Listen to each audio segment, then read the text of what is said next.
This conference will now be recorded. So in the last session, we have discussed about Visualforce, what exactly the Visualforce programming, why do we need to go for Visualforce programming, and what scenarios especially enforce you to go with that Visualforce pages to be get designed manually by writing some code. And whenever we are going to be designing the Visualforce pages, what are the various rules, principles, and the standards that we need to follow upon building the Visualforce pages we have discussed in the last session. So that already we have discussed the various principles and the rules of Visualforce programming, and along with that we have discussed whenever we are executing the Visualforce page, Visualforce page is going to be getting compiled with the help of a page compiler, which is going to be verifying the syntactical rules of the code, what are the designing part code that are implemented. The designing part code will be getting compiled to verify the each and every line of syntax, whether you have followed all the syntactical rules and the principles, standards, and the guidelines upon designing the Visualforce page or not. It will verify all the syntactical rules.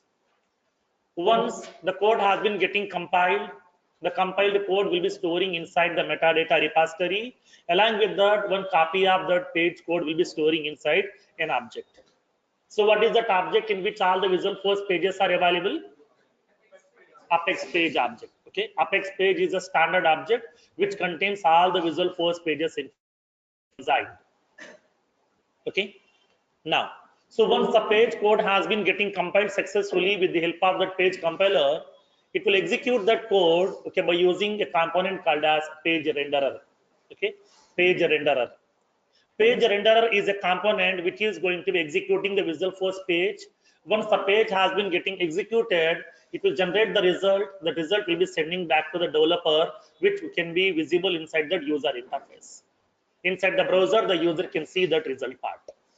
Okay, now, so in this case, how a Visualforce page will be getting executed internally here. Okay, now let's see practically. So that already you are aware of the Apex programming execution lifecycle during the starting process of your Apex programming. Like the similar manner, we have the Visualforce programming execution lifecycle is also available. Okay, like the similar way, like as your Apex programming execution lifecycle, we are having Visualforce page execution lifecycle is also available. We'll see what exactly that Visualforce page execution lifecycle, and then how it is going to be getting compiled, how it will get executed. We'll see practically. It will be having the similar kind of architecture. Okay, it will be having similar kind of architecture to you over here. Okay, now, so as usual, like as your Apex programming here also, as a developer, it is our responsibility that we need to design the pages, design the required user interfaces by writing some code with the help of Visualforce programming tags. Visualforce programming is providing the various ready-made tags to you through which we can able to design the page according to the business requirement or customer requirement by applying the required styles, fonts, colors, images, everything. We can make that user interface look like attractive. That possibility is available.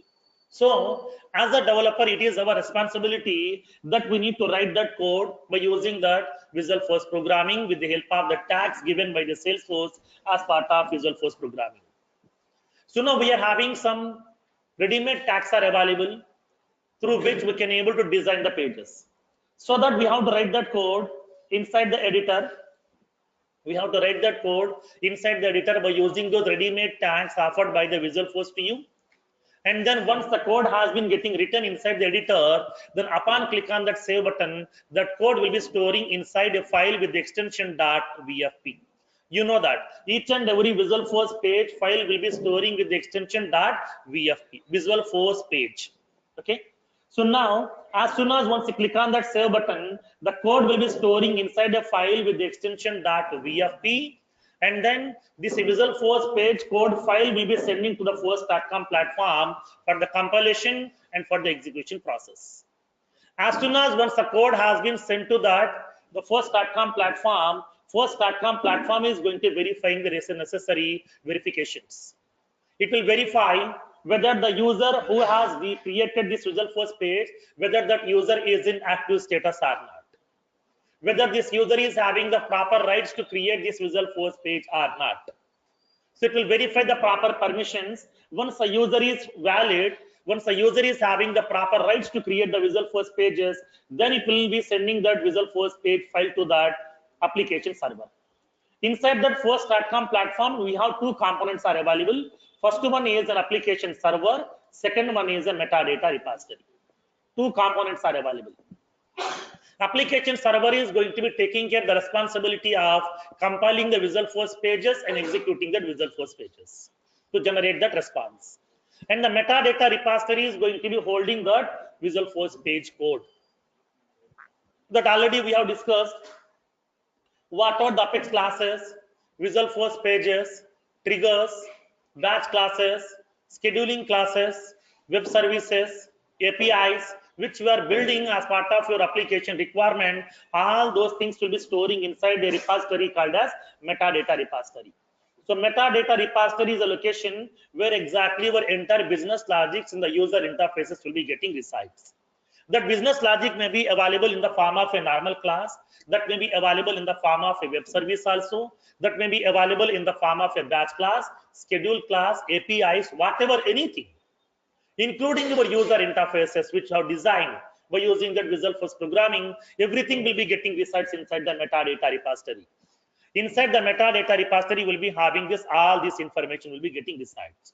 Generally, when you go to some other programming languages, once the code has been getting written, we are storing the code into our local system here by creating a separate folder in the C drive, D drive, desktop, wherever you want. We can create a folder. In that folder, we can save your code which you have prepared. But when coming to the Salesforce, it is purely a cloud platform. Nothing to be get stored inside your local system. Everything will be available inside that cloud space which is offered by the Salesforce. So that in order to store our business logic code, our user interface code, we need some location, we need some place, we need some repository that is called as metadata repository. Metadata repository is a location where exactly all your business logics and then user interfaces will be getting resides. Now, when coming to the force.com platform, these are the two components are available: application server and then metadata repository.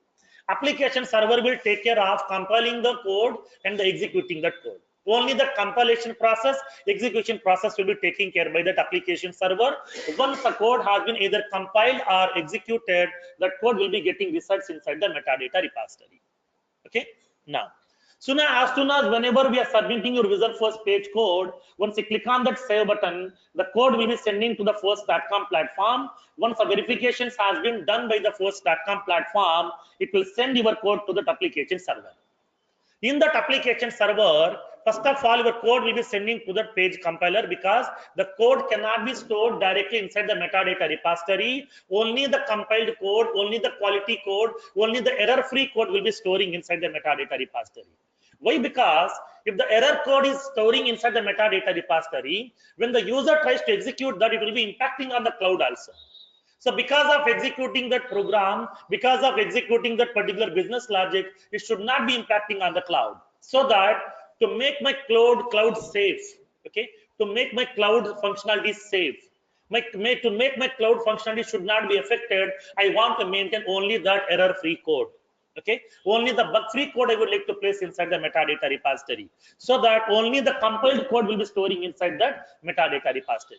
If the code is not compiled, that uncompiled code will not be storing into the metadata repository. Okay. Now, so for that reason here, first of all, code will be sending to that page compiler. Now the page compiler is going to be receiving the Visualforce page code which you have prepared. Once the code has been getting collected by the compiler, it will verify the necessary syntaxes.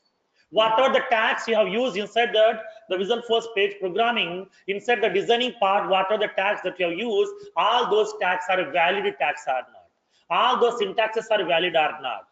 and whether you have followed all the principles of the Visual Force programming or not, whether you use the proper properties and attributes or not, those are valid properties or not, everything it will validate that. Once the validation has been done, if the page has been getting compiled successfully, the compiled Visual Force page code will be storing inside the metadata repository. Okay, only the compiled Visual Force page code will be storing inside that metadata repository. Suppose upon compiling that Visual Force page code, if there is any syntactical mistakes are available, I have used a tag, but I have entered the starting tag, but it did not close that tag over here. That already told you as part of Visual Force programming, all the tags are dependent tags. That means every starting tag should have the corresponding ending tag. But upon writing that code, I have opened that starting tag, I have written that, but I forgot to write the closing tag here. But at that time, it will not be valid when coming to the Visual Force programming. Visual Force programming is purely supporting XML style of syntax. Yesterday we have discussed that as part of XML programming, every tag should be a dependent tag. Nothing but every starting tag should have the corresponding ending tag. But inside my code, I forgot to close one tag properly here. I was unable to close that. I forgot to close that tag, so that is a syntactical mistake that I did, because it's my mistake over here. So as a human being, I can do some mistakes also. Okay. So in this case, when coming to my compiler, compiler is going to verifying that code, all the syntaxes, tags, everything it will verify. If there is any syntactical mistakes are available, immediately it will start compiling that process here. Immediately it will be sending the response back to the developer, but this is the mistake that you have done, so please correct these mistakes. Okay. Then the user has to modify that code. Again, we have to resubmit that code for the recompilation process. Once the code has been getting resubmitted for the recompilation process, again the compiler will be compiling each and every line of code from starting to ending of that file. Okay, that file will be compiled starting to ending each and every line. Once the code has been getting compiled successfully, then the compiled code will be storing inside your metadata repository. Okay, and then it is informing to that page renderer that this is the Visual Force page that you have compiled just now. The page is available inside the metadata repository. This is the name of that page here. Okay, this is the name of that page. It will be indicating the name of that page, because every Visual Force page can be identified by using that name only. So that it will be sending that name to the page renderer. This is the Visual Force page which we have compiled just now. The code is there inside the metadata repository. So please collect that code and then execute that Visual Force page code and then send the response back to the developer. Now, so in this case, now it will be collecting the Visual Force page name. Now the page renderer is going to be collecting the Visual Force page name from the page compiler. Now it is making a request to that metadata repository. So this is the Visual Force page that already stored inside the metadata repository. This is the name of that Visual Force page. So please give me the code of that Visual Force page. Now the metadata repository will be searching for that code based on that Visual Force page name. Once the code has been getting identified, that code will be sending to that page renderer. Now the page renderer component will be collecting the Visual Force page code. It will start executing that page code here. Upon executing that page code, sometimes it may need to interact with the database also, so that it is connecting to my database.com also. Once the database has been getting interacted, then it will be generating the result by performing the operations.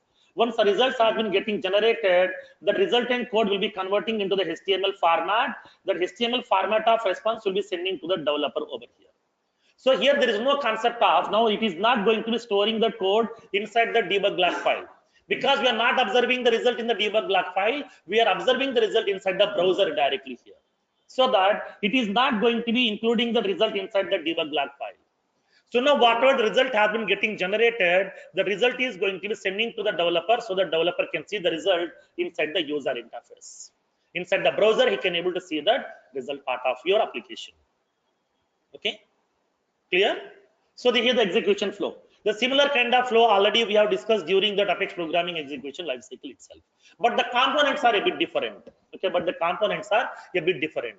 Like there we are having Apex compiler and then Apex runtime engine. But here we are having page compiler, page renderer. When you go to the Apex programming execution lifecycle, result is going to be placing inside the debug log file. But here result is going to be representing onto your browser, not into your debug log file here. Okay, debug log file will not be holding your result. Result will be getting representing onto your browser. So inside the browser, we can see that result here. Okay, clear? Understood the concept? Execution flow. Now, so this is the execution flow of your Visual Force programming.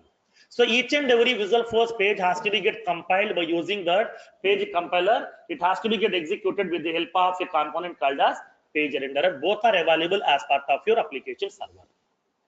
Okay, clear? Now,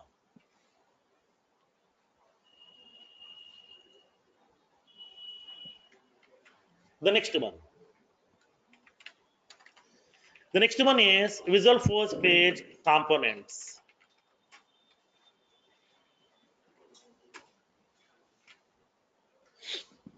Visual Force page components. Simply we can say these are parts of Visual Force page also.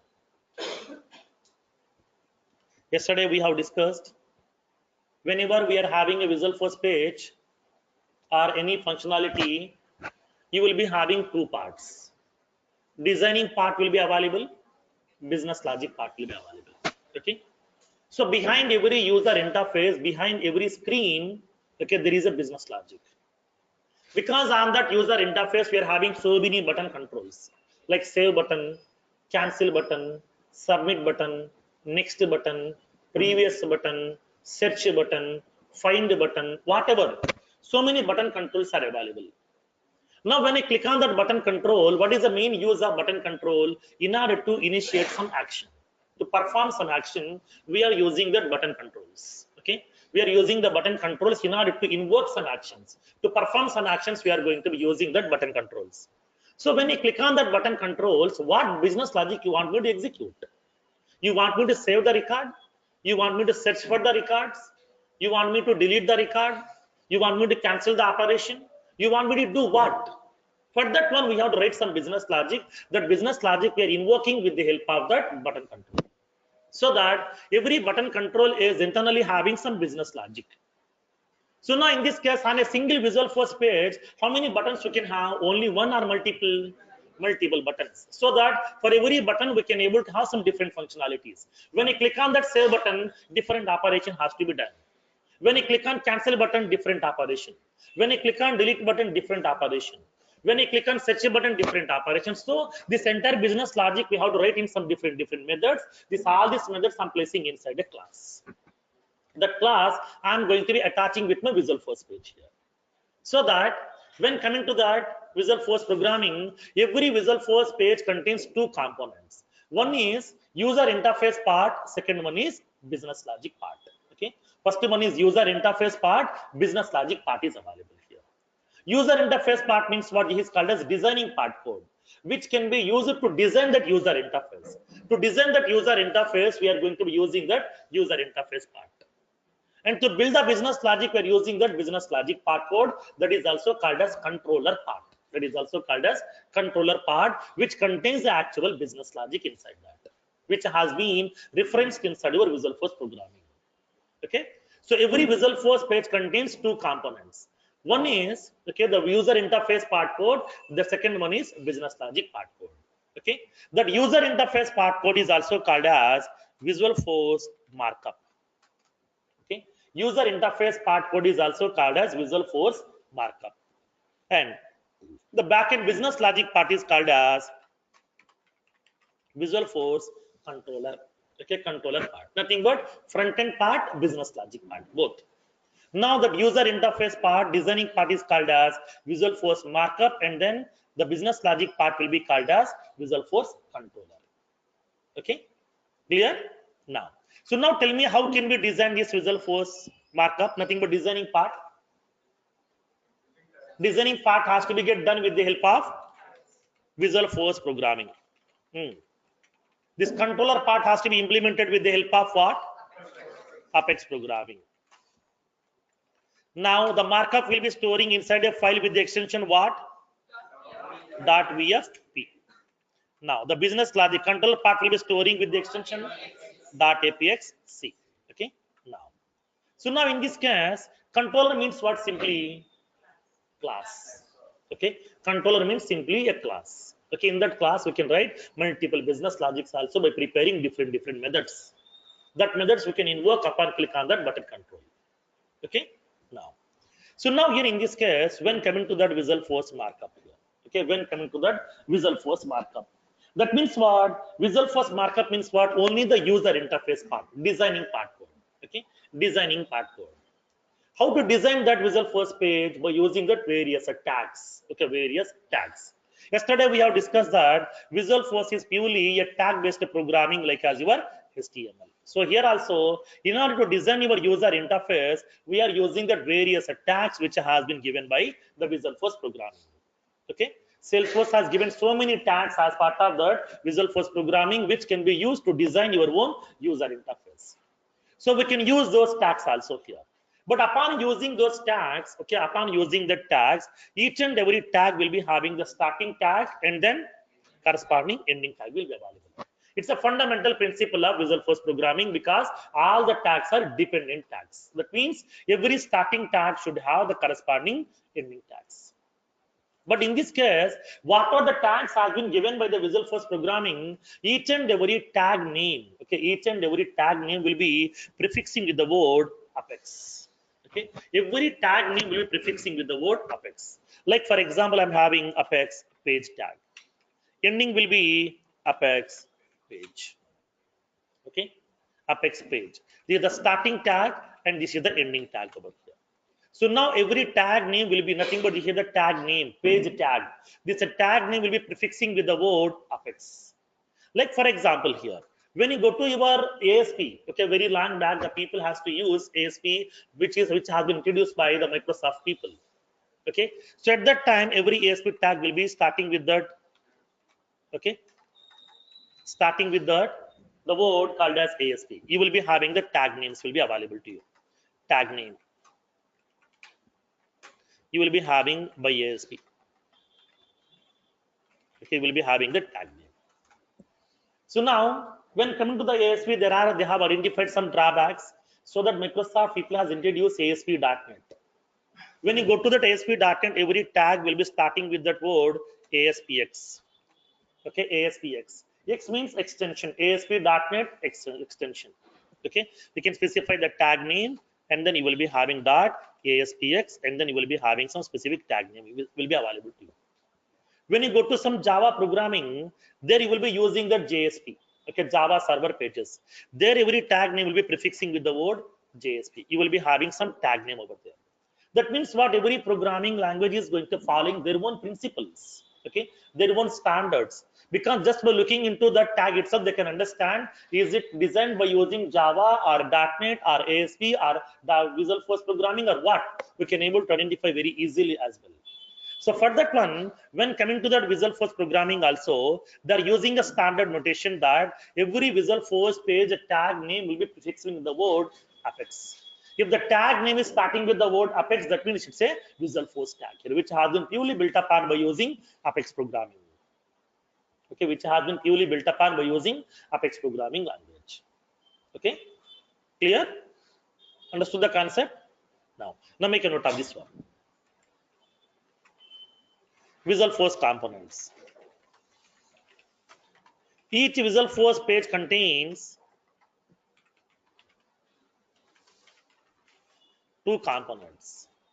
If you are unable to understand, then let me know immediately. Okay. Then I will explain some more information. I will repeat that topic also at least. Okay. Because you have the right time to utilize the people. Once the course is getting completed, nobody will help you. Okay. Now. So now in this case, when coming to the Visual Force page, every Visual Force page contains two components are available. First one is Visual Force markup. Second one is Visual Force controller. Now, come to the Visual Force markup here.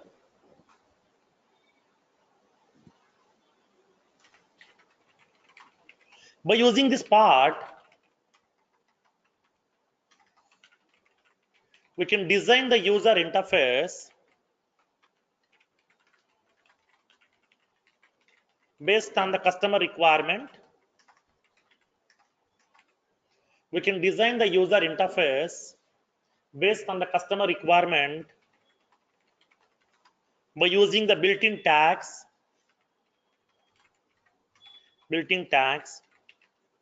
provided by Visual Force programming. By using this part, we can design the user interface based on the customer requirement by using the built-in tags provided by the Visualforce programming. Visualforce is offering so many ready-made tags to you by default. Plenty of tags offering by Visualforce. Every tag is having its own significance. Every tag is having its own properties, its own functionalities, its own limitations also.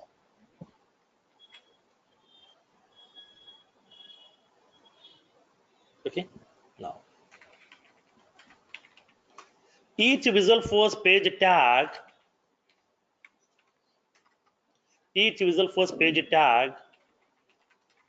should be starts with the words or prefix with the word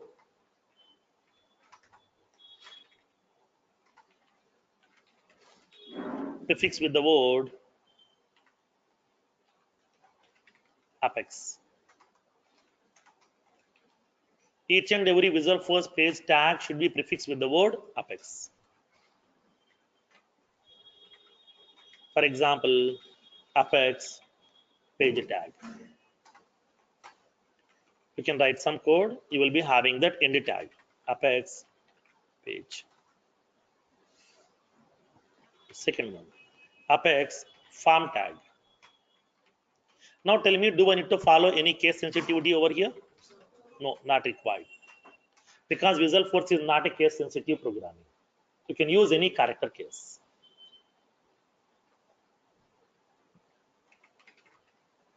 Now, each starting tag should have the corresponding ending tag. Each starting tag should have the corresponding ending tag.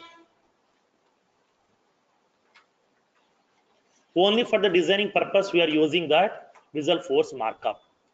Visualforce markup is only for the designing part code. In order to design that user interface according to the business need, we are using that Visualforce markup. It is purely a tag-based programming like as HTML. That's what they have given that word Visualforce markup. Markup means purely with the help of tags like as HTML, DHTML, XML. These are all tag-based programmings. Like the similar way, Visualforce is also having Visualforce markup, which will be having some plenty of ready-made tags by default, which we can use to design your user interface part. Only the view part, front-end part, we can design. Behind the screen, what needs to be done, that we can implement with the help of Visualforce controller. Okay, now make a note here. Visualforce markup code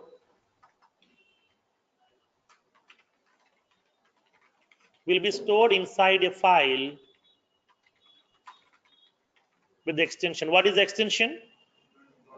.vfp, right. Visualforce markup code will be stored inside a file with the extension .vfp. VFP means Visualforce page.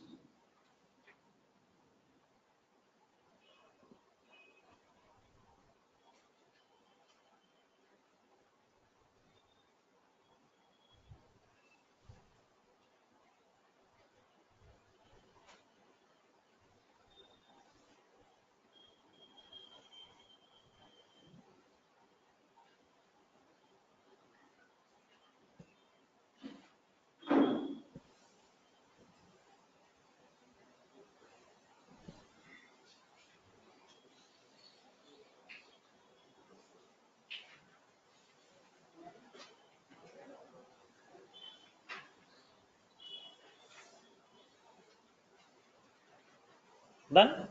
Now, second one. So Visualforce controller.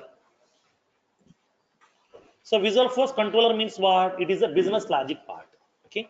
So on that user interface, you might be having so many button controls. Okay. On that user interface, you might be having so many button controls, or so many links are also available. Upon click on that links, it will be invoking some actions to you. Okay, it is invoking some actions. So in this case, invoking the action means what? Invoking some operation, performing some operation with the help of executing some statements, by executing some business logic which is reside inside your Apex class. So that in order to build your own custom business logic according to the user interface, according to the application requirement, we can implement our own custom business logic with the help of Visual Force Controller.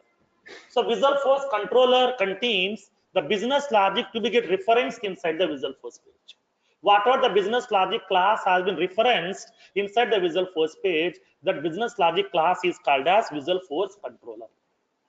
Okay, which can be purely implemented with the help of Apex programming. Okay, which will be purely implemented with the help of Apex programming. Now inside this controller class, it will be having the actual business logic. Why? Because that already told you in our starting classes itself. After entering some data inside my text boxes, when I click on the save button, now my user interface is not having that much of intelligence to connect to the respective database and table and the columns.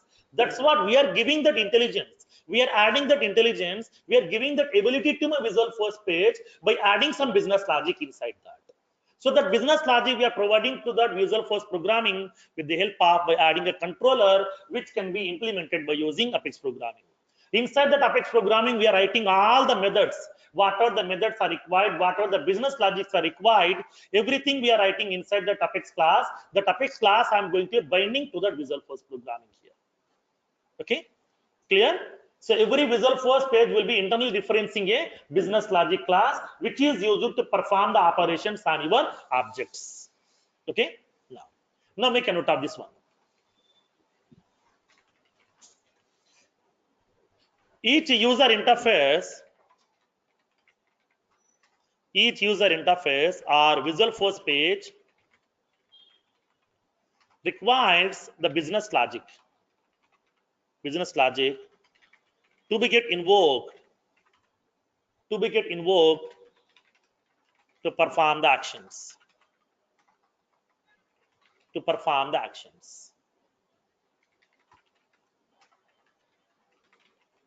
We can implement the business logic.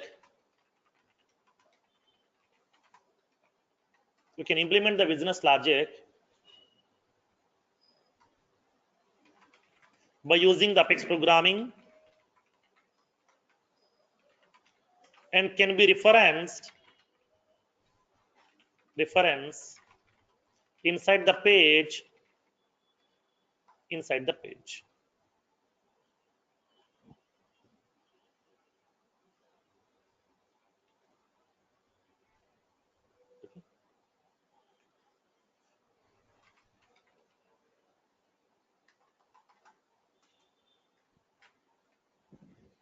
So now Visual Force controller, in the sense controller means simply class. Okay, we are implementing a class. In that class we are writing some business logic. Okay, we are writing some business logic. That business logic we are going to be invoking with the help of the Visual Force programming.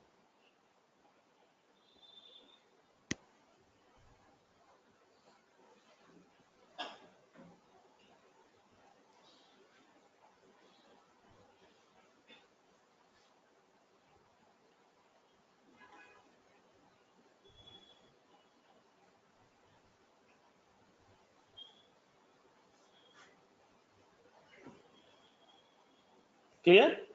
Now, so now here in this case, see for example, come to a general scenario.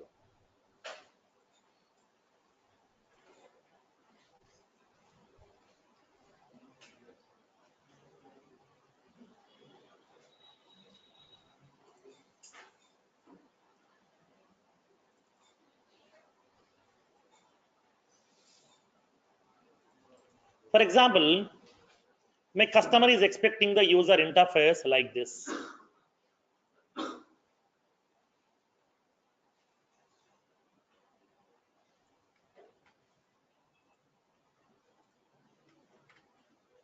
My customer is expecting the user interface like this.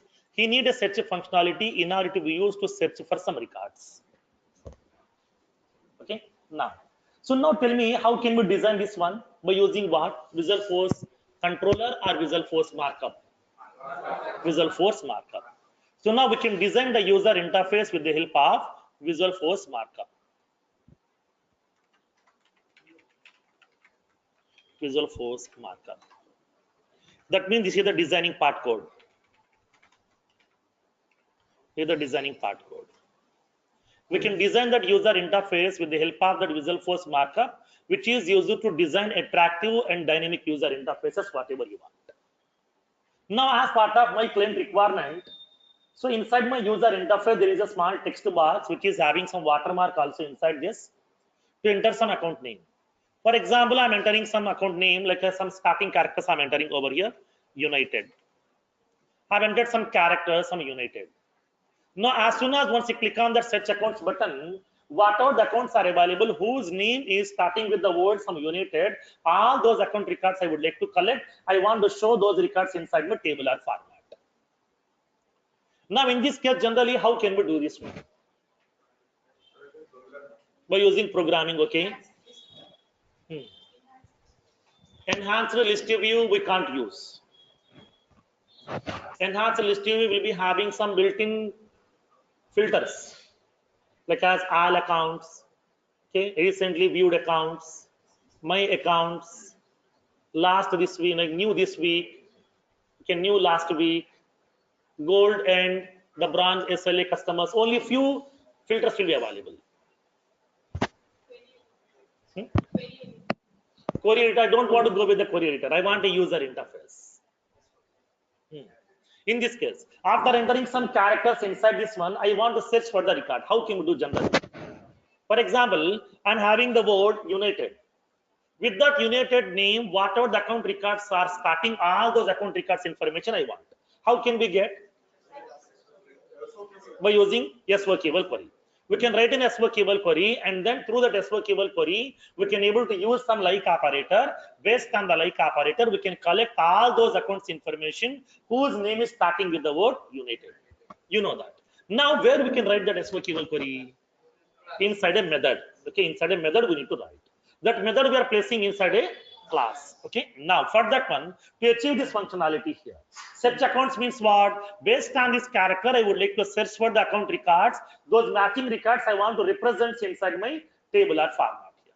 For that one, to implement this business logic, I'm going to be writing some code.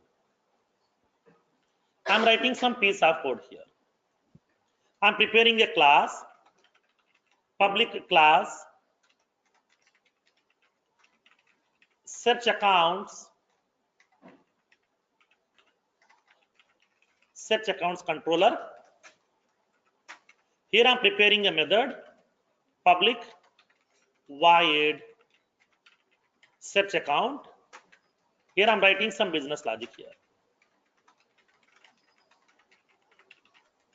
Write the business logic by using SOQL query. SOQL query to search the records. I'm writing some business logic over here. So now this is the class which I have prepared. I'm having my own class which I have prepared as part of my business requirement here. In this class, I have prepared some method. So now this is the method which I have prepared right now. Now this method has to be get called when we need to call this method. Upon click on that search accounts button. So now as soon as once you click on that search accounts button, immediately I would like to call that method over here. Okay, I would like to call that method. As soon as once you click on the search accounts button, I would like to call that method. Now the method is going to be executing the SOQL query. It will collect the records information. Whatever the records are available written by the SOQL query, those records I want to represent inside my Visualforce page in the tabular format here. Okay, clear? That means what? Visualforce page is only having that front end part, only the designing part. It can't do any actions by its own. What are the business logic that we need? What are the actions that you want to perform? Everything we have to write inside that backend. That means inside that class only here. We have to write the class. That class we have to use inside your Visualforce programming here. Okay, so that every Visualforce page contains two parts are available. So one is the designing part code. Second one is the business logic part code. Now this business logic part code is also called as what? Visualforce controller. This is nothing but Visualforce controller. Okay, it is nothing but Visualforce controller. Visualforce controller means what? Controller in the sense class, which is having the business logic which we are using inside my Visualforce page. Okay, clear? Now, So now here in this case, every Visualforce page contains these two parts because directly the page itself can't do the operations. For that one, it requires some intelligence. That intelligence we are adding to the Visualforce page with the help of that by creating our own controller class according to the business requirement. So this user interface part is called as Visualforce markup, and then this backend business logic part is called as Visualforce controller. Okay, so now the Visualforce markup can be designed, nothing but only the designing part. This designing part can be done by using the ready-made tags. This business logic can be done with the help of Apex programming. Inside this Apex programming, can we use DML statements inside this? Yes. Can we use SQL queries? SYSL queries? Yes, everything, all the things we can able to use inside that. Collections, variables, for loops, if conditions, everything, whatever you want, we can use everything inside that. Okay, so as of now what we did, we have written some business logic class, we written some methods, but we have executed the method by using that execute anonymous window. We went to the execute anonymous window, create the object of the class, we are calling the method by using the object name dot method name. If the method is a static method, we are calling by using class name dot method name by passing the required input parameters. Okay, so now in this case what happened, because as a developer I know how to create the object of the class, how to call that method, and how can we call that method if it is a static, we know that here. But as an end user doesn't know all these things. For that one, I'm providing the user interface for the people. Just they will enter some characters, they will click on that button control, it will do the operation automatically by default. So we no need to invoke that method manually. That will be done with that help of the button control. So that I would like to map the connection between these two button control and the method over here. So upon click on the button control, this method will be getting involved. Even though you may be having some hundreds of methods in the same class, we can attach every button control with a method. We can map the link over here. When you click on the button control, this method will be getting executed automatically, which will perform the operations. Okay, clear? So in this case, whenever we are going to performing any operation, we have to design the user interface. We have to write the business logic also. That business logic we can do with the help of Apex programming. Okay. So now whenever we are building the controller part, business logic part, when come to Salesforce, we have three types of controllers are available. Okay, we have three types of controllers are available as part of your Visualforce programming. Okay, what are those three? The first one is standard controller. Second one is custom controller. Third one, extension controller. Okay, three types of controllers are available. Controller means what? Class. Standard controller means standard class. What standard classes you know? Ready-made classes, fine. Then what standard classes you know?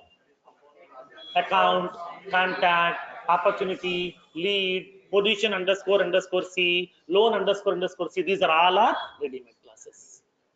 Next, custom class means we are preparing our own. Extension means what? We can use both combination.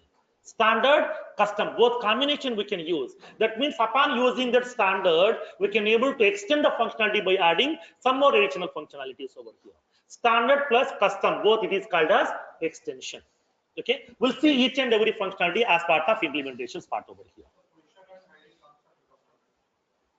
here. Of course, the objects are custom. The class has been prepared by whom? Salesforce. It's a standard class. Okay, so these are all are comes under the standard controllers. Okay, custom controller means only those classes which we have prepared, which we have written. Those classes are called as custom classes. Okay, now make a note of this one. Yes. Okay, so upon using that business logic there, Salesforce is giving so many ready-made business logic also. We'll use how to really use the ready-made business logic, how to build our own, how to use both functionality. We'll see as part of this implementation. Okay, understood the concept here? What exactly Visualforce markup, Visualforce controller? Okay. So now Visualforce provides three types of controllers. First one is standard controller. Second one is custom controller. Third one is extension controller. It's a common question in every interview. Okay, how many types of controllers are available in Visualforce? We have three types: standard controller, custom controller, extension controller. Okay, now, so then they will raise a question: what is the difference between standard controller, custom controller, extension controller? When should we go for standard controller? When should we go for custom controller? When should we go for extension controller? Okay, we'll see in that next concepts over here. How to use practically, we'll see each and every functionality. Okay. Yes. Okay. Now see. Okay. It's a custom object for the difference. Next.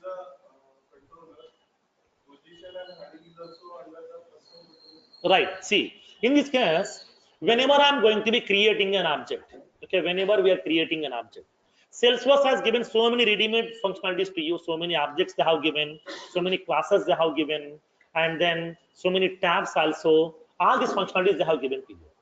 Along with that, they have given a facility to you to leverage the functionalities also based on your need. But in this case, how can we differentiate what we have offered, what you have created? For that one, they have followed some notation. If it is a standard object, like as a normal word, custom object will be having the postfixing with underscore underscore C. Okay, now, in this case, generally, whenever if the user wants to build a table, okay, to manage some data, everything they have to build manually by their own. Like they have to create the table first, design the user interface next, and then build the business logic. Everything they have to build manually by using some different programming. To design the database table, they have to aware of some database scripting, SQL, PLSQL programming. As part of that business logic here, they need to use some programming language like as Apex programming. As part of user interface, they should be aware of some web technologies here.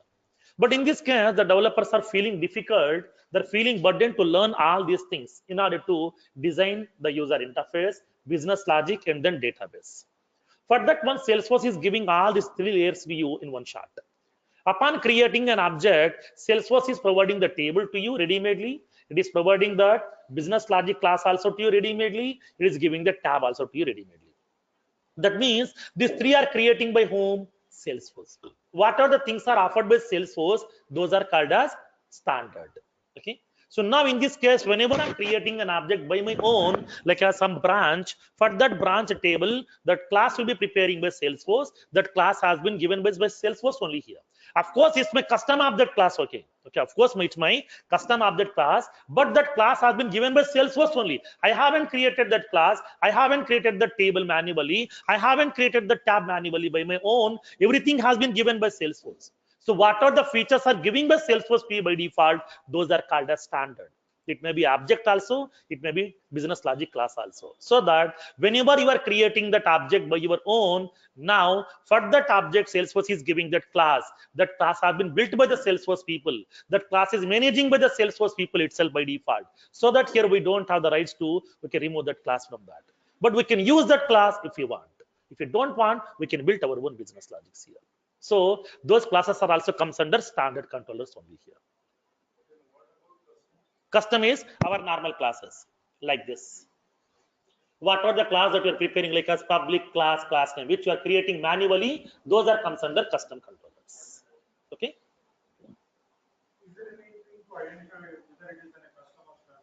Now, so now in this case, custom and standard, there is no indication over here.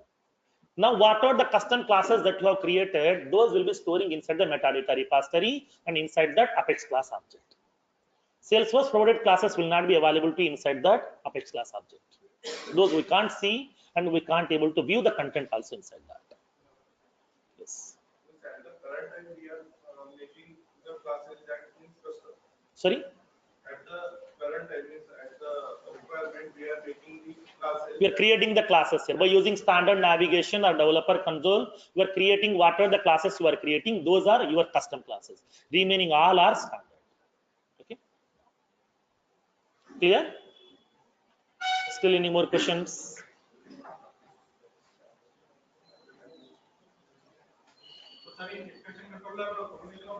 Yes, both. Standard and custom both we can use. That possibility is there. How to use this one? At what scenarios we can go with that extension controller? We'll see practically as part of Visualforce. Okay, clear? Now, so these are the three types of controllers are available when coming to the Visual Force programming. It's a 100% common question in every interview. Okay. Now, so that we have discussed, every Visual Force page contains two components: Visual Force markup and Visual Force controller. Visual Force markup means designing part code. Visual Force controller is nothing but the backend business logic part code. Okay, clear? Now the next one. Now we'll see the Visual Force page tag hierarchy.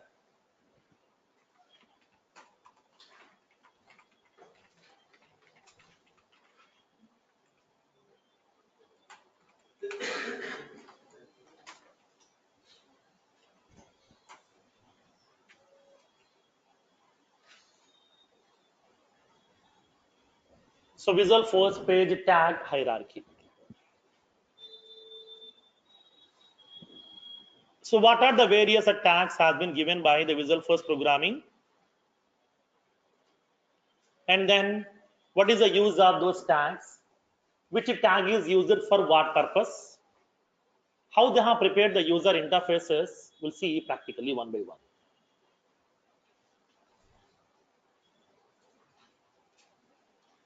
So let me go to my Salesforce instance.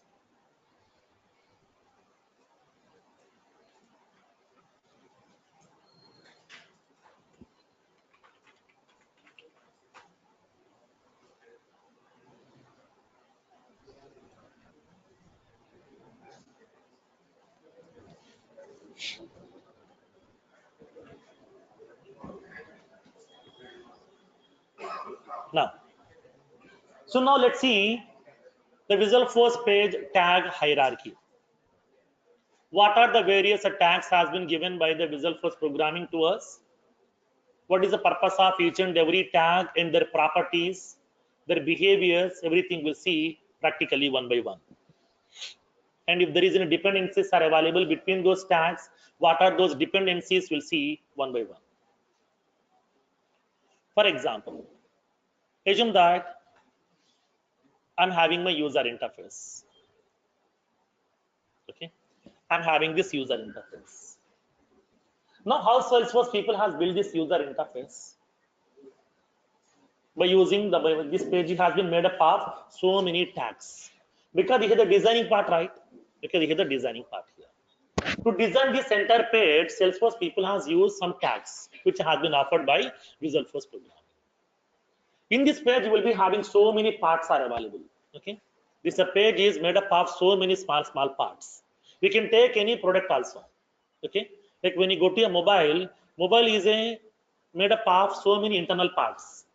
Like you will be having processor, storage space, RAM is available, display unit is available, keyboard is available. So many internal parts are available here.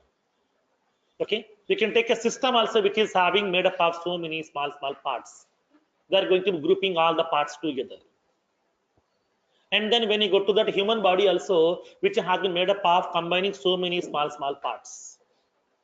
Like the similar way, whatever the Visual Force page has been given by the Salesforce, whatever the user interfaces has been given by the Salesforce, all these user interfaces has been made up of by using the various small parts. That each and every part they're building with the help of a separate tag. Okay, each part they're building with the help of a separate tag. Now let's see which part has been designed by using which tag. What is the purpose of the tag? How the dependency is available? Now let's see practically here. How Salesforce has built this particular entire user interface, we'll see practically now. Okay. If you understood this architecture, if you understood this hierarchy, then designing the Visual Force pages are very simple to you. Because the same hierarchy we have to follow in the further examples also. Okay. So now let's see how can we identify this one. Now, so let me explain this one. For example, assume that I'm an artist. Okay, I want to draw some picture. Okay, I want to draw something. For that one to draw something, what we need? A chart or a whiteboard. or a paper. We need that. We need an empty paper on which we can draw something. It may be image, picture, whatever, anything. So like the similar way, I want to design something. I want to design a user interface. Okay. I want to design a user interface which I can see inside my browser. Okay, which I can see inside my browser. So in this case, whenever if you want to design some user interface to be get visible in the browser, first of all, we have to reserve some space, right? We have to reserve some space, right? We need some empty space, right? We need some canvas, right, on which we can design something here. We can place some controls, some text boxes, button controls, whatever. So in this case, in order to design, okay, in order to design the required user interface, they are going to be reserving the complete browser space. Okay, they're reserving the complete browser space by using a tag called as page tag. Okay, they're using a tag called as page tag. So how the tags will be available? Apex page tag. Okay, this is the page tag here. So what is this page tag over here? Now let me explain over here. Okay, now when coming to the page tag here, the page tag is starting from here. This is the page tag starting from this place. Now the browser is starting from this one. This is the browser body. Okay, this is called as the body of that browser here. Whenever we are using that HTML, we will be having the HTML tag. Inside that we have the body tag here. So this is the body here. From this part to this part here, this entire browser space. Okay, up to what? Up to the last. Okay, up to this part. Okay, up to this part. Up to this part. This entire browser space they have been reserved. Okay, they have been reserved this entire browser space because they would like to design some user interface to show some content. Okay, to show some content, they would like to reserve this entire browser space. This is my browser that we have. Now in that browser, I would like to reserve the complete space to design some user interface. In order to design this user interface, whatever the complete browser space that you are reserving, that browser space we can reserve with the help of that page tag. Page tag is used to represent a visual first page. Okay, this is used to represent a visual first page, which will be reserving the complete browser space whatever we have on your browser. That browser may be Internet Explorer or Firefox, it may be Chrome, Opera, Safari, whatever, anything. In that browser, whatever the complete space is available, complete browser space will be getting reserved by the page tag here. Okay. So to reserve that complete browser space, you are using that page tag. So the page tag should be always a root tag. Okay. Page tag should be always a root tag. Root tag means what? Starting tag. Okay. Starting tag. Because whenever you are drawing something, first of all, we are looking for a white paper. Okay. First of all, we are looking for a white paper. Once the white paper is available, then only we can draw something on that here. Like the similar way, now in order to design some user interface, I need a white paper. I need a canvas. I need a whiteboard. That canvas I'm reserving with the help of the tag called as page tag. Okay, clear? Now, this entire part from starting to ending here. Okay, this entire part from starting to ending. From starting of the browser to the ending of the browser, the complete browser space they are reserved by using that page tag here. So page tag will be the root tag inside the Visual Force page. That means every Visual Force page should be start with the tag called as page tag. Okay, every Visual Force page should be start with that page tag first. That is the first tag we have to write inside your Visual Force programming. Okay, upon designing that user interface, always we have to use that page tag as a starting tag. Then only the remaining tags we can able to use inside that here. Okay, clear? Understood the concept now? Now, so now we are having that page tag here. First of all, I will explain that complete hierarchy. Okay, then we will go. We would like to digging into the each and every tag over here. What exactly each tag, their functionality, their properties are available. Okay. So I will dig into the concept here later here.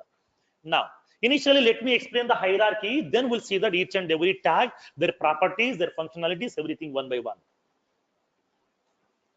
Now, so now in this case, when coming to the page tag here, page tag is a root tag. Okay, page tag is a root tag inside your Visual Force page. Every Visual Force page should be start with that page tag itself.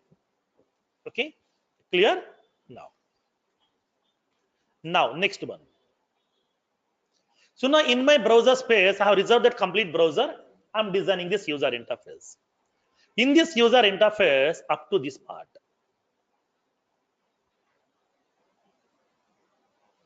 up to this part. Okay, up to this part. This part is called as header part. Okay, this is called as header part. So now whenever we are designing the Visual Force page, we can able to display, you can able to indicate you want this header part or not. Because sometimes I don't want this header part. I want to start my user interface from the starting of the browser itself over here. I don't want to show this header part. So we can remove this header part also. Here there is a possibilities available. For that one here, whatever the up to the tabs, okay, up to the tab bar, whatever the controls are available, up to this part is called as this is called as header part. Okay, this part is called as header. Okay, header part. Now, header part. Okay, clear? So this is the header part. Part can be implemented of a process. If you want to display the header, we can display. If you don't want to display the header, we can remove that header also. From the browser starting, we can design your user interface, whatever you want. Okay, clear? Now,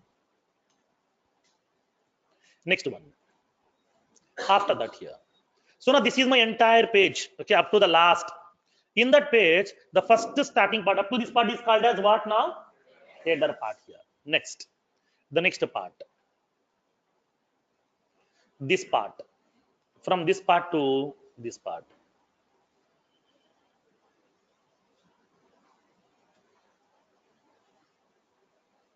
Up to this part.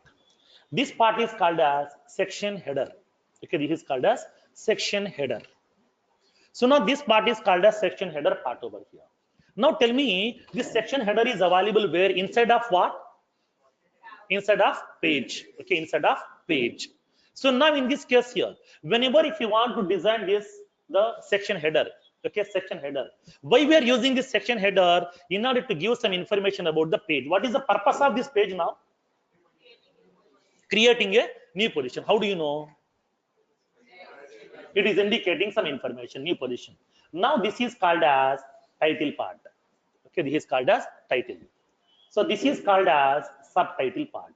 Okay, in order to show the title and the subtitle of your page, that means what is the purpose of your page here? Why you are designing the page? What we are going to do with this page here?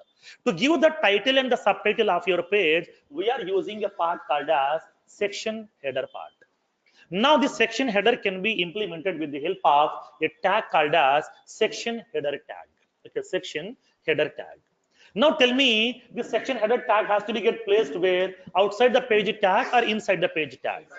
Inside the page tag, because this is also part of the Visual Force page. So that here inside that page tag you will be having that next tag that is called as section header.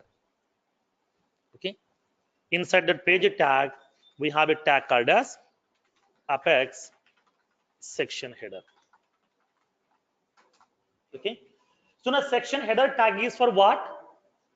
To display what? Title and subtitle here. Okay, now initially we'll go with that hierarchy, then we will go in detail of each and every tag one by one again here. Okay, what is the page tag? Every tag is having so many properties. We'll see every property here. Okay, how to use those properties also. Okay, fine, up to this one. Next, the next part here. After this one, the next part after this part here. Now from this part, okay, from this part up to the last, okay, up to the last. Last means till what? Till up to this part. Till up to this part, including disclaimer information also, copyrights information, disclaimer information also, including up to this last here. Okay, from where to where? From starting. Okay, after this header part here, sorry, from this part after the section header, whatever the space is available, this is the space that we have. Now after this section header, whatever the space is available, now this entire space is called as form. Because here, in order to place all the input controls and output control, that means the actual user interface is available in this place only here. It may be inserting the record, updating the record, deleting the record. Everything is starting from this part only over here.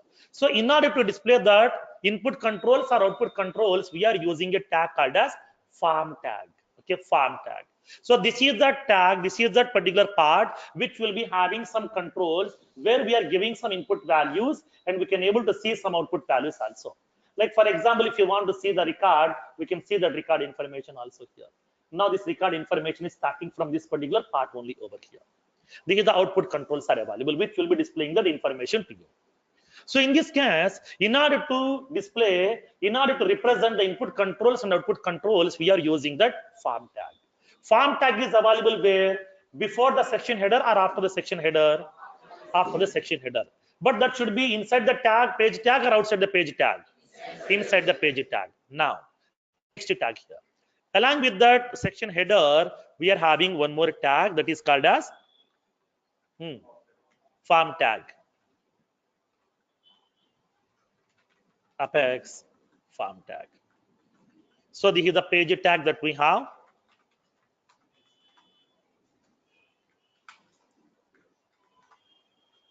And this is the section header tag.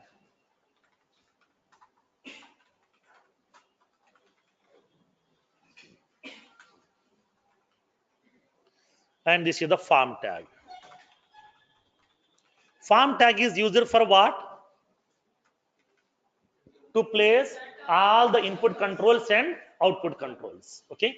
In order to perform the operations, whatever the input controls and output controls that you want, everything we can able to place inside that form tag. Okay. Clear?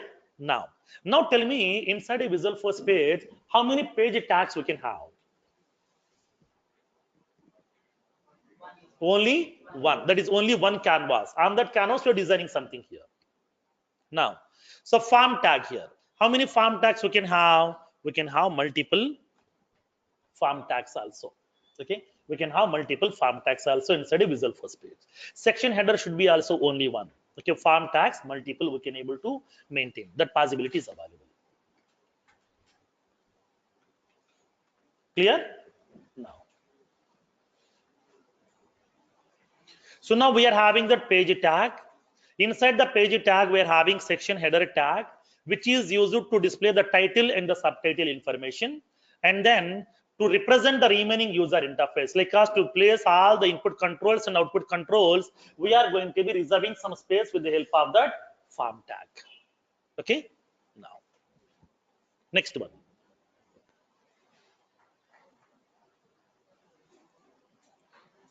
Clear up to this one? Next. After that, the next part. So from here onwards, it is starting that form tag. Up to what level? Up to the last end of that page here, including disclaimer also. Okay. Now, let's come to that next part here. From this part. Okay. From this part. Now, this is the part here.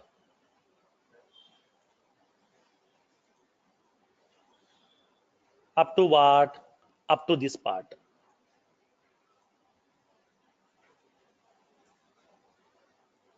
Up to this part. Okay. So now up to this part here. This is called as page block. Okay. This is called as page block. That means what? Whatever the space that we have inside my Visualforce page, I want to show some different contents. Okay. I want to show some different content inside my single Visualforce page. So that I want to divide that page space into the various small parts. For that one, I'm dividing that entire Visualforce page into the various small parts with the help of a tag called as page block. So now what do you mean by the page block here? Page block is also part of that Visualforce page here. Now it will be starting from this place here. Okay, from this place, we are starting this one. It will be having that part over here. Up to what? It will be indicating that highlighting. This is the highlighting is available here. You cannot see the difference here. This is the white background. Now here up to this part only here. This is available. Up to what? Up to that last. Okay, up to this part only here. Okay, up to this part. This is called as one page block here. Now this disclaimer information will not come sudden inside that one here. Disclaimer information is available as part of page. So the form tag. Okay, but this will be up to this part is the page block over here. Okay, up to this part. Whatever the highlighted is available, this is called as up to page block. Okay, clear? So now inside that form tag, from here you will be having that form tag is available. In that form tag, we are having that page block. Now you can raise a question, sir, why we are going for the page block? Why directly we can't place that information? Now let me explain. For example, when you take any record, let's see, from starting here up, from this particular part, you will be having the record information is available. When you come down here, I'm displaying some different information here. This is the position history information. Here I'm displaying notes and attachments information. Here I'm showing the candidates information. That means what? This is one separate page block. This is separate page block. This is separate page block here. Now this is separate page block. Up to this part, this is separate page block. How many page blocks we have here?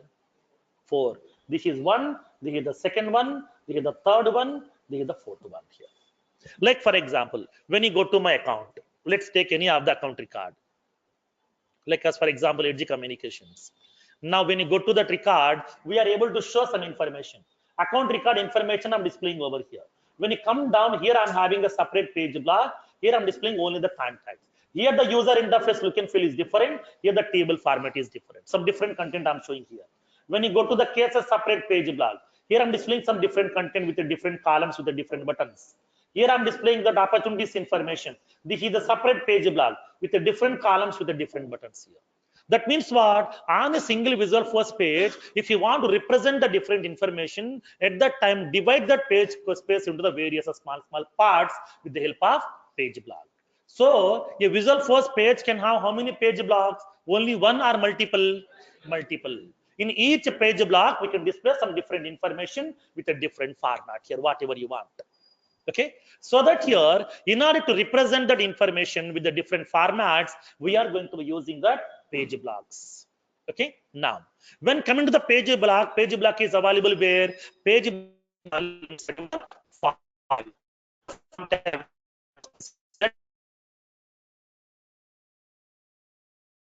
page available form we use page block over here. Okay, within the form hierarchy is very important here.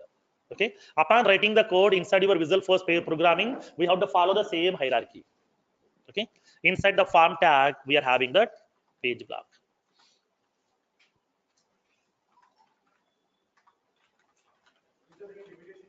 No, there is no limitation here.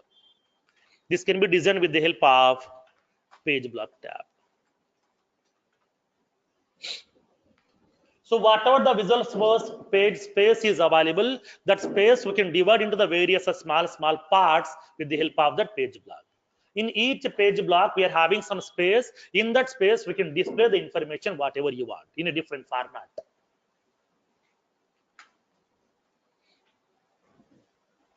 Generally, nobody will discuss all these things. Simply, they will explain what is tag and then how to use directly. They won't discuss about properties also.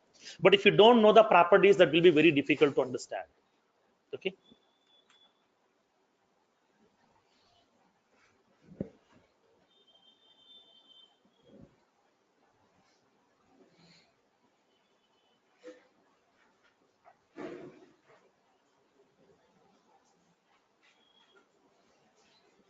Done? Now, next one. So now this is what we have discussed now. Page block. Okay, page block. So now here inside this page block, this part. Okay, this part here. Up to this part here. Okay, up to this part. Let me erase this one. Now, so this is my page block. Okay, the blue color highlighting is available. This is my page block starting. In my page block here up to this part.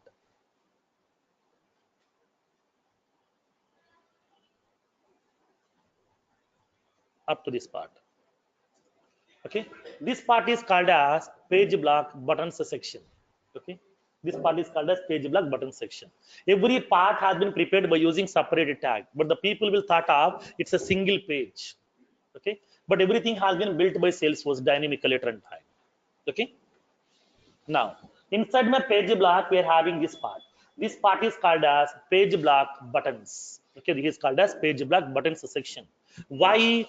In order to place the button controls, they're reserving some space.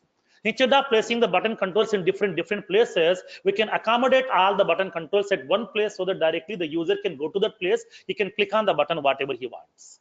No need to search for the button where it is on the user interface. For that one, all the button controls we can able to accommodate at one place. For that reason, we are using that section called as page block buttons section. Okay, now. So now this page block buttons is available where? Form, okay, fine. This is part of what? Page block. This is a part of page block. So that here, page block buttons is the child component to that page block. Okay, page block buttons is a child component to page block. So inside that page block, we are having that one small part that is called as page block buttons. Okay, now inside the page block here. If you look into the hierarchy, then you can understand very easily.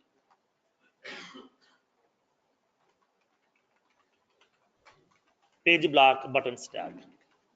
Now here we can able to specify that this can be designed with the help of Apex page block buttons tag. Okay, page block buttons.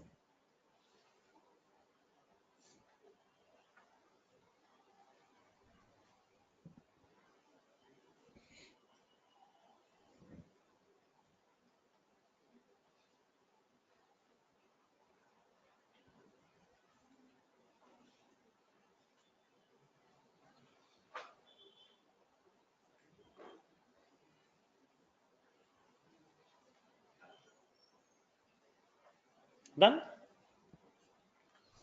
Now, so up to this part is called as page block buttons. Now, so now when coming to the page block button section, here we are having some control. This is called as what? Button control. Now to design this button control, we are using a tag called as command button. Okay, we are using a tag called as command button tag.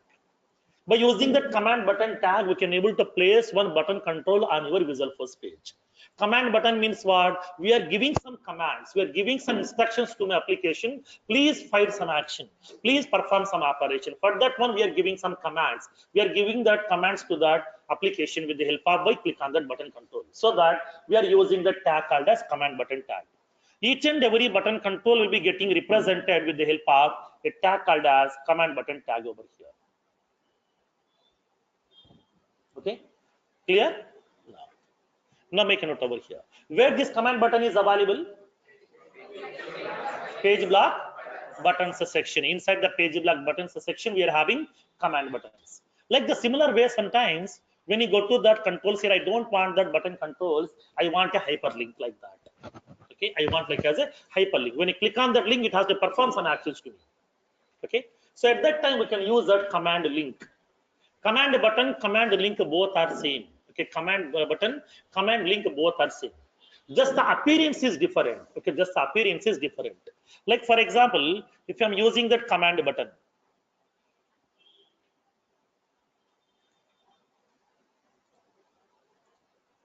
if I'm using that command button tag, Apex command button, it will be representing that visual appearance like this. It is having the visual appearance like this here. Nothing but like as a rectangular box format. Suppose if I'm using that command link,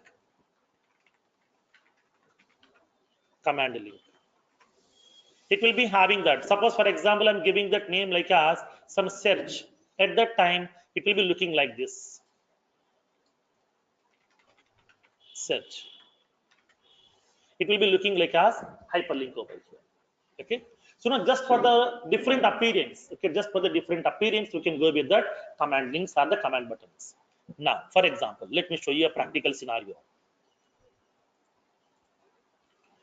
So now here in this case, I'm having this information now. Now tell me, these are what? Buttons. Okay. Now, so this is what? Buttons are links. Command links. These are not buttons. If it is a button, it will be showing like this format. Okay, his appearance. If it is a command link, once you click on this link, automatically it is firing some actions here. Okay, so we can come back to this one. Depends upon your requirement, we can able to perform the action also. But here these are not the button control, these are the command links. But just have placed that image control on that one. That's it here. Instead of displaying some label like as first and next like that, they have given some image symbol over there. That's it. Okay, clear? So these are not the command links, these are the hyperlinks. Hyperlink is different, command link is different. Okay, hyperlink is nothing but just it will be redirecting the user to a page. That's it. Command link is going to be working like as your button control, you're performing some action. Okay, it will be performing some action. Command or hyperlink will not perform any action, simply it will be redirecting the user. It will jump from one page to another page. That's it. It won't perform any other operation. It won't invoke any action. To invoke the action, we have to go with that either command button or command link. Don't go with that hyperlink here. Hyperlink is only for that redirection. That's it. Okay. Now, sorry. Search bar in the sense a text box. Okay, and then you want to place a button control. We can design. For that one here, we have to place one text box. We have to place a button control. Okay, we have to place the search text box and the button controls both. So let me show you that.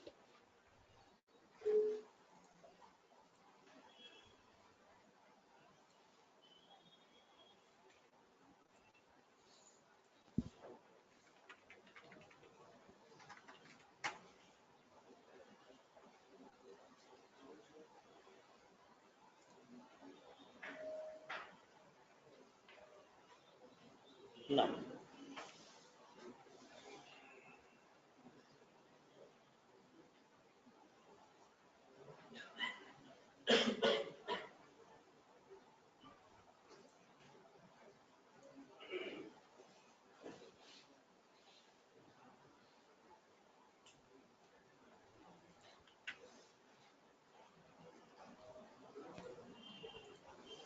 let me show you that example here. So now here, I am going to be displaying the account records information. These are the various account records are available inside my object. I don't want to show all the account records at a time. I want to display in the form of pagination. First, the 5 records will be getting visible. It is indicating 1 to 5 of 259. Totally, I'm having the 259 records are available. I'm displaying the first 5 records here. I want to display the next 5 records. What we can do? Next, there is a next button is available. This is the link. Okay, command link. Once you click on that next set of records will be getting visible. Once you click on next set of records, next set of records, next set of records. Like that here, you can able to see all the records also depends upon your requirement. If you want to go to the last set of records, click on last. We can able to see that last set of records also. If you want to see the first set of records, then click on that first. So these are the command links, okay, which we can able to use. Sometimes my client said that I don't this one like as a links, I want like as a button controls. Simply we can able to go with that button control here. Instead of using that command link, we can specify like as command button.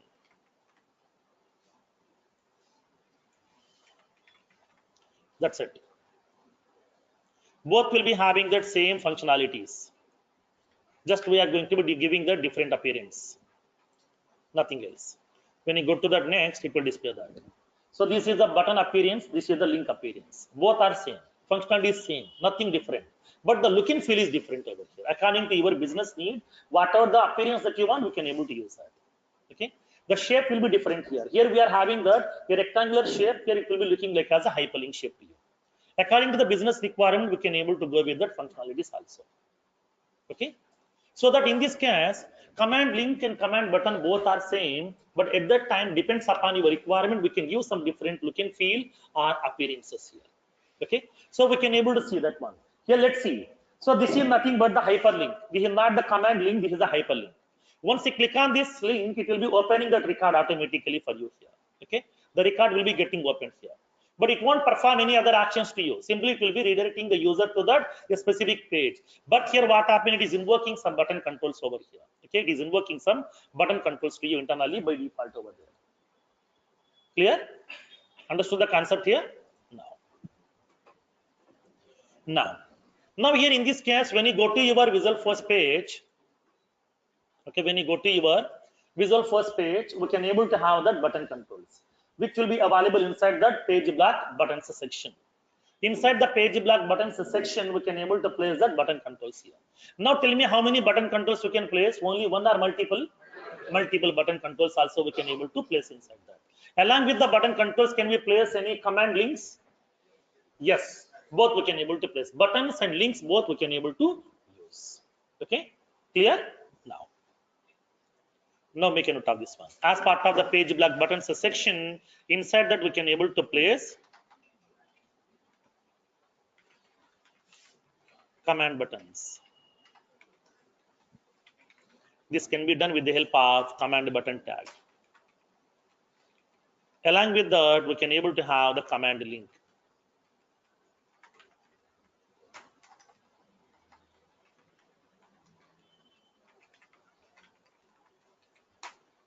Command link. Okay. Got the difference between command button and command link? Command button will be having the rectangular shape. Command link will be having like as a hyperlink shape.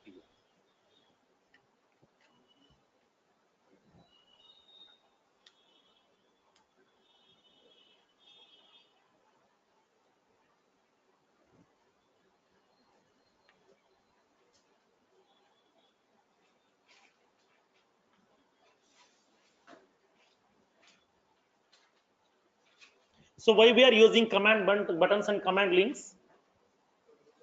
What is the use? For what is the purpose? To perform some action. Simple concept. To perform the action. Action means what? Operation. Now operation contains what? Some statements. Where we are writing that statements inside my method. So when you click on the button control, it will call a method internally by default here. That's what. Okay. So now like the similar way here also, previously we have discussed that whenever once you click on the button control, it is going to be invoking some actions to you over here. Once you click on search button, it will be searching for the record. How it is invoking a method over there. Okay, clear? Next one. Come to the next part. So up to this part, we have discussed that this is the page block buttons section. Inside the page block buttons section, we are having that button controls are available here. Okay, now next part. So now after that, what we have identified here, after this buttons section, what we have? Account information, address information, description information, additional information. Like that, you will be having so many sections. Now this each part is called as page block section. Now, so this is from this part.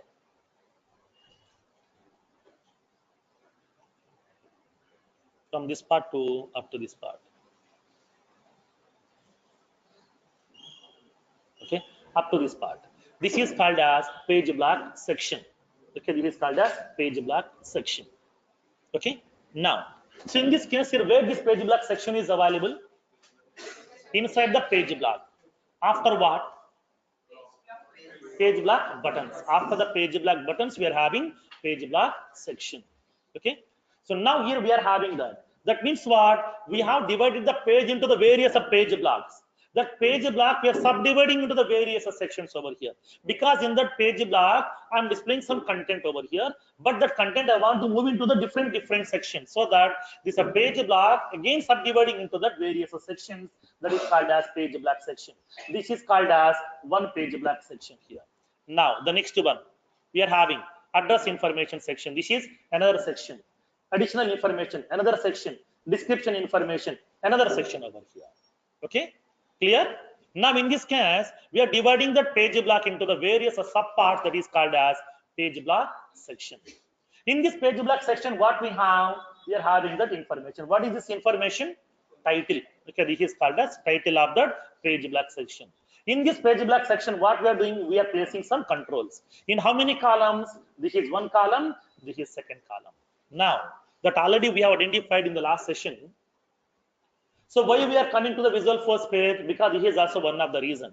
Because inside a section we can able to arrange the fields in how many columns? Maximum 2 columns. If you want to place the more number of fields, this is the tag we have to use. Okay, in this tag you have to specify in how many columns you are going to arrange the fields. Either 1 column, 2 columns, 3 columns, 4 columns, 5 columns, 20 columns, 100 columns, whatever you want, you can specify that. You will be having the properties.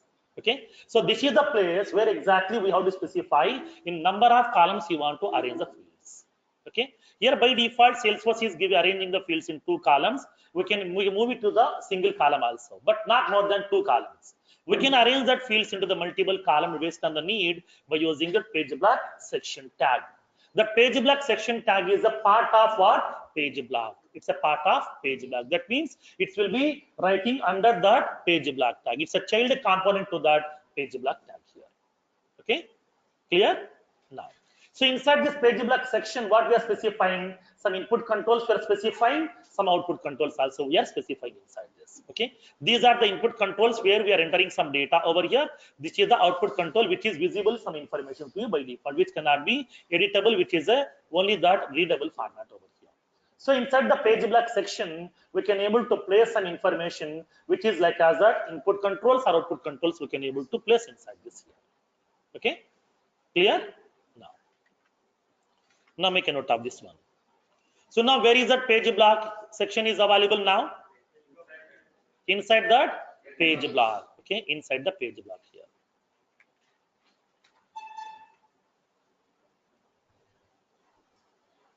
Inside that page block, we are having that.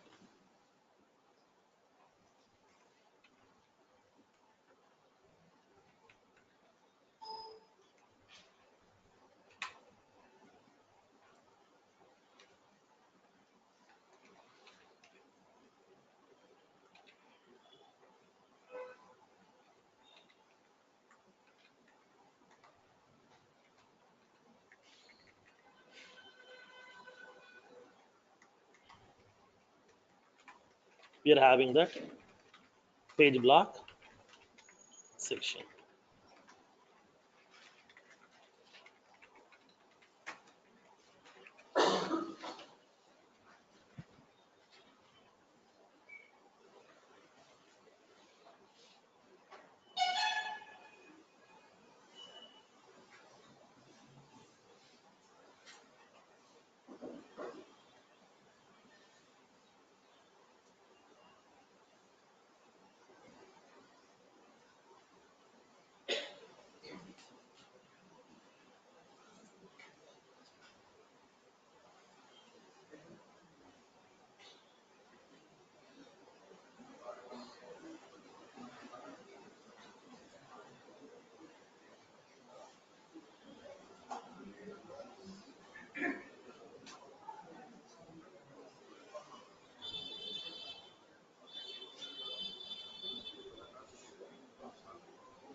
Okay, now.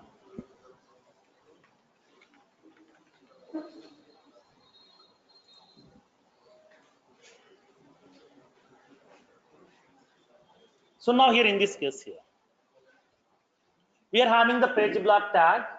Inside the page block, we are having the page block buttons. And then along with the page block buttons, we are having the page block section. Okay. Inside the page block section, we are going to placing the fields, whatever you want to design. Okay. Clear up to now? Next.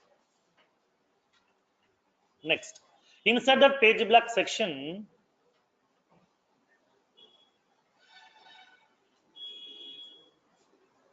each and every row. Okay. Each and every row. That every row is called as page block section item. Okay. Every row inside that page block section is called as page block section item. Page block section item, that means here we are dividing the page into the page block into the page block section into page block section items. Okay, so now in order to specify each and every row inside that page block section, we are using a tag called as page block section item tag. This is the page block section item which is part of page block, which is part of what? Page block section, right? Okay, page block section is part of page block. Page block section is part of page block section.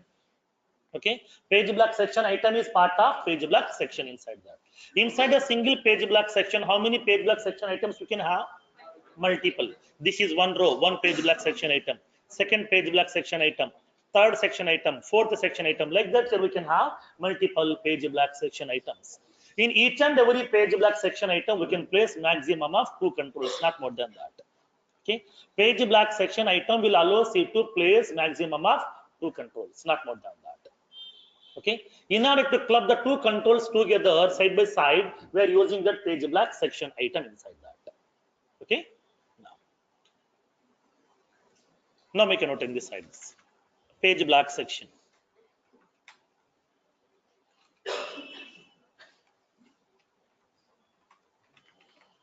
We are having that page block section item.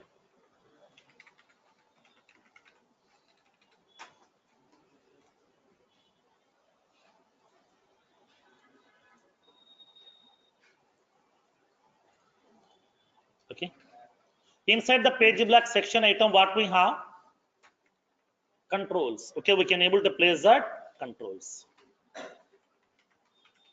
Input controls we can specify like as text boxes, labels, hyperlinks, etc. Whatever you want, we can able to place that controls here. Input controls and then output controls also we can able to place.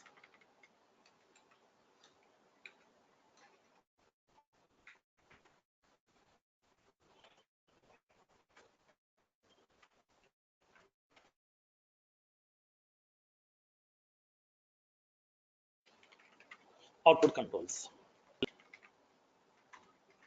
like as output text, like that. Okay, so we can able to place those controls inside this.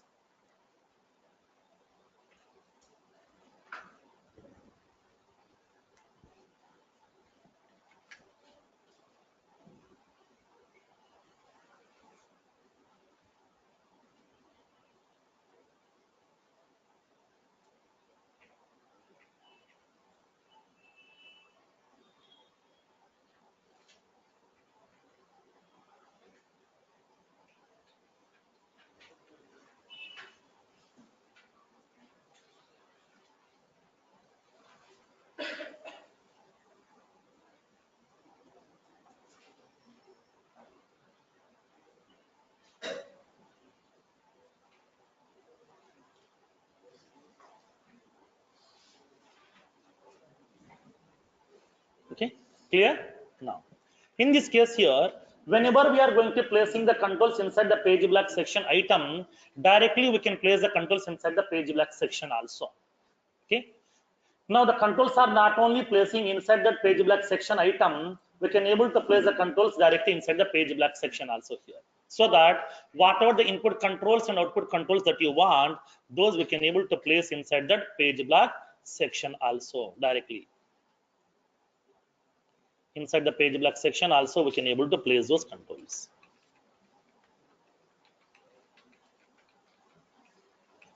Here also we can able to place those controls.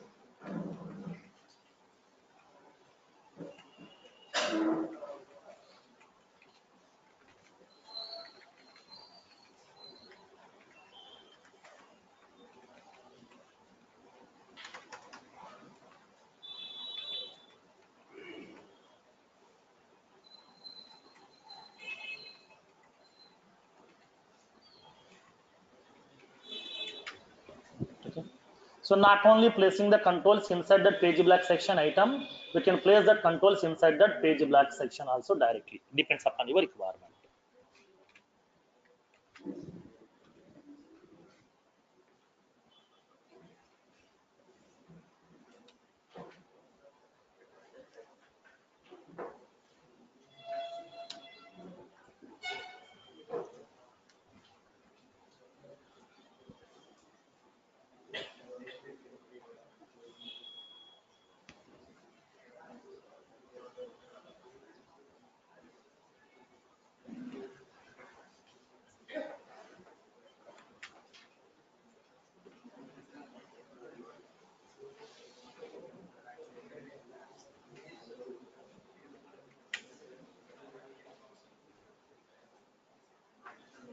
Clear? Understood the hierarchy now? Now, suppose in the entry point of view, if they ask any question, like what are the various tags we have used in our project, then what we can say? We can explain that page tag, section header tag, form tag, page block buttons, command button, command link, page block section item, like that various tags we have used here. Okay. If they ask us to explain each and every tag in detail, we have to explain the concept here. Okay. Every tag will be having its own significance, its own properties also here. Okay. Columns in the sense.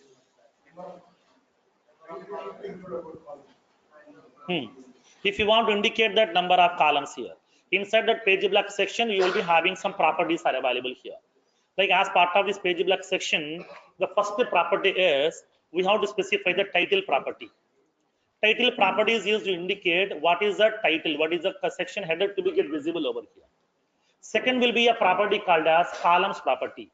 In that columns property, we can indicate in how many number of columns you want to arrange the field. Say the 2, 3, 5, 6, whatever you want here. Next one, for this particular section, if you want to display the expand and collapsible option or not. Like for example, when you go to my position object here, take any of that record. Here we are having the expand and collapsible option for each and every section. You want this expand and collapsible option inside the edit page or not? We can decide that. Generally in the edit page, you won't get that expand and collapsible option. It's purely the normally as a normal format only here. There is no expand and collapsible option. But by using Visualforce page, in the edit page also we can able to get the expand and collapsible option for your user interfaces. That facility will be available to you over there. Okay, that flexibility is available to you. Like when you go to my account,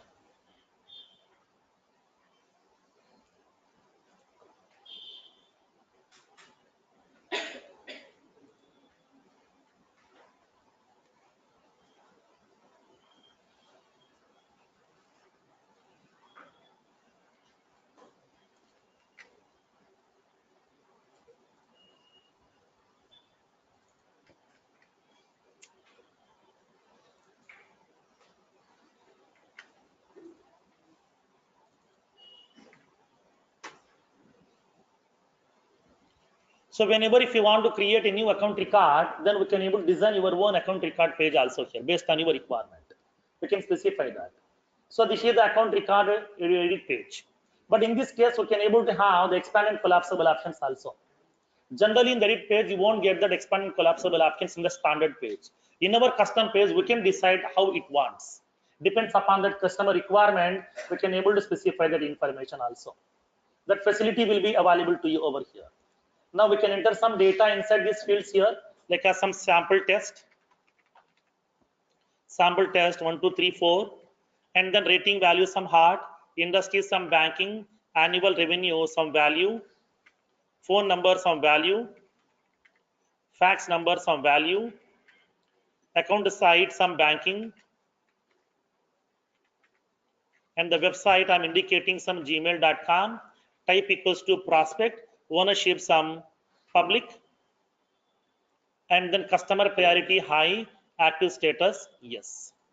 I'm creating the record. There is a button called as create account button. Click on create account, record will be getting created automatically. It will go to the detail page of your record also here. So now instead of using that standard pages given by Salesforce, we can use our own custom page also. There we can able to apply the styles whatever you want, colors whatever you want, and then what kind of collapsible options that you want, everything we can able to design that. That facility will be available to you. But here you can able to specify the number of columns. Here in this case, here I have arranged the fields in 2 columns over here. Suppose if you want to arrange the fields in 3 columns, simply you can go to that section. Okay, page block section is available. Here I'm indicating the number of columns are 4. Okay, automatically fields will be getting arranging in the 4 columns here. In the first column some fields, second column, third column, fourth column. Suppose if you want to place these fields in the 3 columns, then you can specify. Automatically fields will be getting arranged in the 3 columns by default here. Fields are arranging in the 3 columns. So according to your requirement, we can able to specify in how many number of columns you want to arrange the fields here. Okay, just a small property we have to indicate. Okay, clear? can change the tab property. Tab property in the sense. Next row. Sorry. When we are clicking on the tab, it's moving to next column, right? Next column in the sense. Tab key order. Here we can't specify the tab key order here. The default tab key order will be coming automatically here. Okay. Clear? Sometimes here we can able to show the detailed page in the form of the tab format also. Depends upon your requirement. We can show in the form of a tab format also based on your requirement. Because sometimes my customer is expecting in a different format.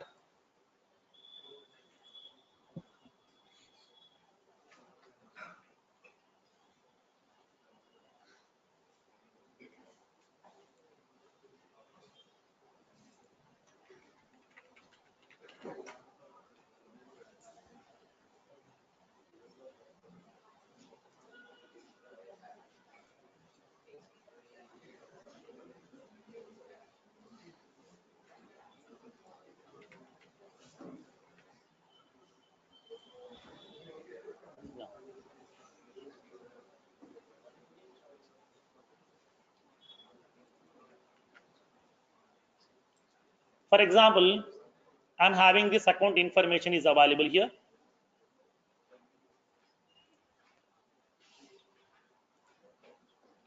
We can see this account record information like this generally. Okay. Account record information will be getting visible like this. We are having the account record information is available.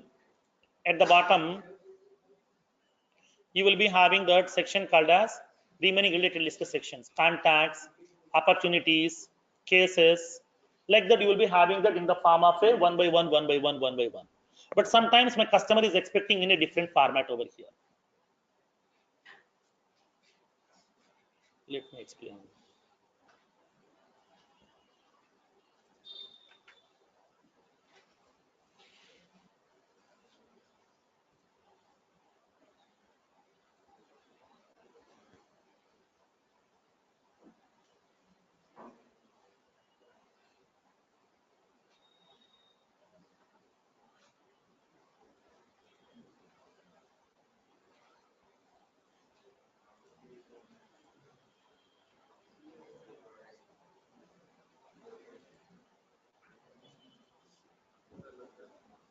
Now, sometimes whenever I'm going to be opening that account record,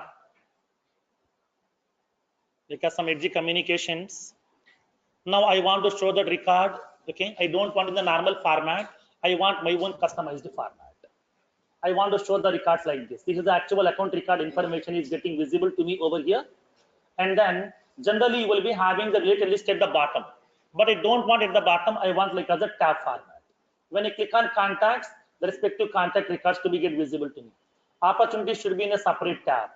Cases in a separate tab. Activities in a separate tab. Notes and attachments in a separate tab. So that here everything I want to see. Account record information in a separate tab. Like that we can able to display this information also. According to that customer requirement, we can able to customize. Customer generally the Salesforce is displaying the related list one by one. But I don't want one by one format. I want to display like as a separate tabs. Okay, different tabs we can able to implement over here according to your business requirement inside that. Like we can open any record also, whatever. Open any of the record, whatever you want.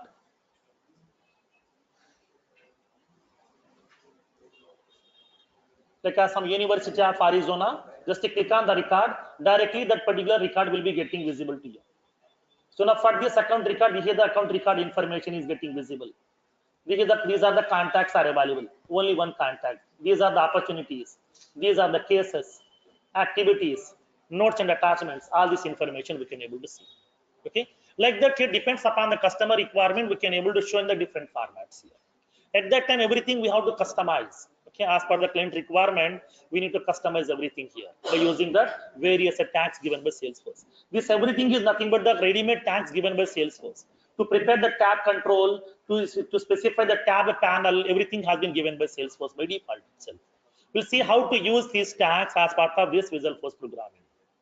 Okay, clear? Clear up to this part here, the tags hierarchy. Understood that concept here? Now, so in the next session, we'll see each and every tag and their properties here.